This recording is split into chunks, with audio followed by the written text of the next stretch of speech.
मंगल बाबा आज बोले हैं कि जब कोरोना काल में हम अस्पताल में लड़ाई लड़ रहे थे तो प्रशांत किशोर जी करोड़ों का रुपया बंगाल में ममता के सरकार बनाने में छाप रहे थे। मंगल पांडे जी, लेकिन ये आदमी फिर से स्वास्थ्य मंत्रालय लेकर उसमें घूस लेना, भ्रष्टाचार करना, घर घर की बात है, सब आदमी जानता है। अब ये बयान देंगे तो कल कहेगा कि लीगल नोटिस भेजेंगे। बिहार के जनता से पूछ लीजिए कि मंगल पांडे बड़ा नाम है कि प्रशांत किशोर बड़ा नाम है।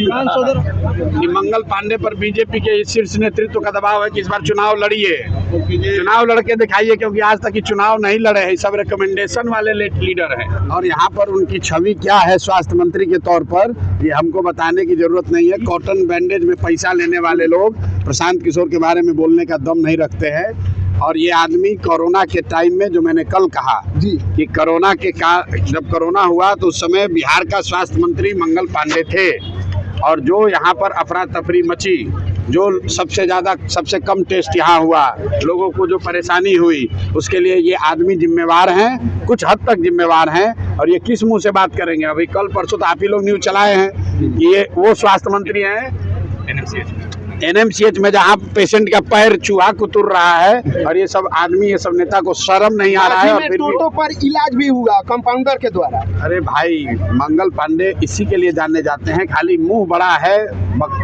बड़बोले व्यक्ति हैं, ना राजनीतिक तौर पर कुछ कर पाए जीवन में, ना प्रशासनिक तौर पर कुछ कर पाए हैं। दम हो तो इस बार पहले बीजेपी वाला दबाव बनाए हैं, आपको बता देते हैं, खुलासा कर देते हैं। इतना इनका हालत खराब है कि मंगल पांडे पर बीजेपी के शीर्ष नेतृत्व का दबाव है कि इस बार चुनाव लड़िए, चुनाव लड़के दिखाइए, क्योंकि आज तक चुनाव नहीं लड़े हैं, सब रिकमेंडेशन वाले लीडर हैं, नॉमिनेशन वाले, लड़ने वाले लीडर नहीं हैं।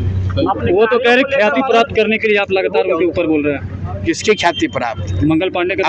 बिहार के जनता से पूछ लीजिए कि मंगल पांडे बड़ा नाम है कि प्रशांत किशोर बड़ा नाम है। नर्सिंग होम में बहुत सारे लोग मर रहे हैं। मंगल पांडे सीवान जिला से आते हैं स्वास्थ्य मंत्री। भाई देखिए, फिर आप मंगल पांडे, हम सीवान में घुसे हैं जी।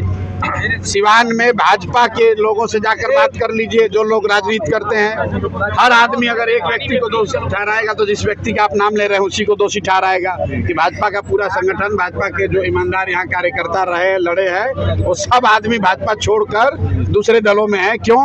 वो एक ही व्यक्ति को दोष ठहराएगा। तो हम आज सीवान में आए हैं, मंगल पांडे में दम है तो दिखाएं कितना दम है। जनता सामने खड़ी है, हमको मंगल पांडे जैसे डरते थोड़ी ना है। तेजस्वी को चैलेंज कर रहे हैं, तेजस्वी मंगल पांडे को चैलेंज कर रहे हैं कि मेरे शासनकाल में मेडिकल का विकास ज्यादा हुआ था, मंच पे बुला रहे हैं। आप भी मंच पे भाई लगे। ऐसा है कि मेडिकल का विकास कितना हुआ है, सबसे पहले तो बिहार की जनता से पूछ लीजिए। 2 बरस हम गांव चले, हमको तो किसी गांव में कोई अस्पताल चलता हुआ दिखा नहीं।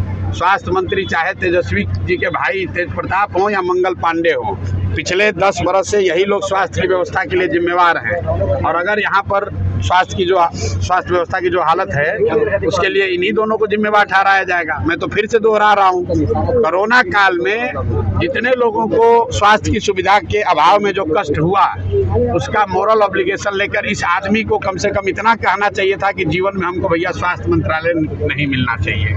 लेकिन ये आदमी फिर से स्वास्थ्य मंत्रालय लेकर उसमें घूस लेना, भ्रष्टाचार करना, घर घर की बात है, सब आदमी जानता है। अब ये बयान देंगे तो कल कहेगा कि लीगल नोटिस भेजेंगे। तो आपको ये भी बता देते हैं, और मंत्री हमको बोला था कि हम लीगल नोटिस भेजेंगे। हम लीगल नोटिस भेजा, उसके बाद के आगे बढ़ने का हिम्मत नहीं है। प्रशांत किशोर राजद नहीं है, राजद के नेता नहीं। हम बालू और शराब का धंधा नहीं करते हैं, चोरी नहीं करते हैं, किसी पद पर नहीं है। सरस्वती की कृपा है, अपना कमाते हैं, अपना खाते हैं। मंगल पांडे और इस सरकार के जितने उगाही मंत्री हैं, वो प्रशांत किशोर को डरा नहीं सकते हैं। जो दिन में जो मन हो कह ले। प्रशांत किशोर जिंदाबाद।